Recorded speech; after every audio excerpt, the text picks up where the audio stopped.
morning. My name is Wendy Rodgers, and I'm from Wolfboro. We have a small micro farm, and we raise dairy goats. I also have been on the Wolfboro Agricultural Commission for 3 years. I have my master's in teaching and my bachelor's of science in health and physical education, and I mention that only because all my life health has been a very important aspect of my life.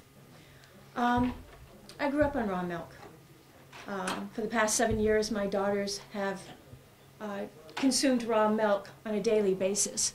So I feel that I really have the background to say that I feel that raw milk is much more beneficial for them than drinking pasteurized milk.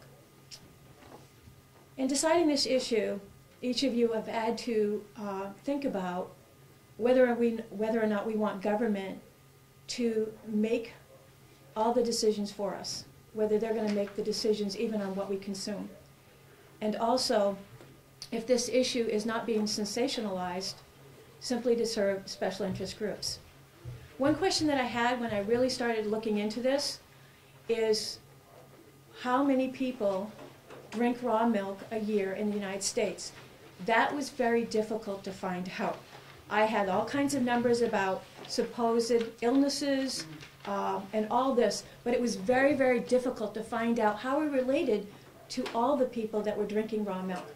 I finally found one study, and it was done in 1906 to 1907, and it was done by a group called FoodNet, which was established in cooperation with the CDC, the state health departments, the FDA, and the USDA. And what they concluded that at that time, there was approximately 9 million people in the United States that was consuming raw milk products.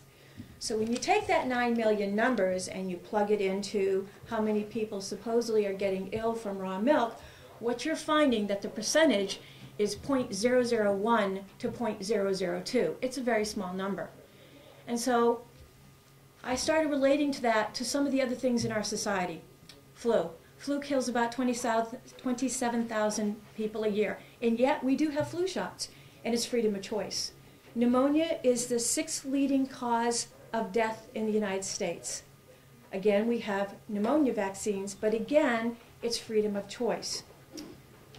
The other thing I started thinking about was tobacco and tobacco products, and that we have not made them illegal. It's freedom of choice. And yet each year, 445,000 people in the U.S. will die from tobacco-related products. Again, it's freedom of choice.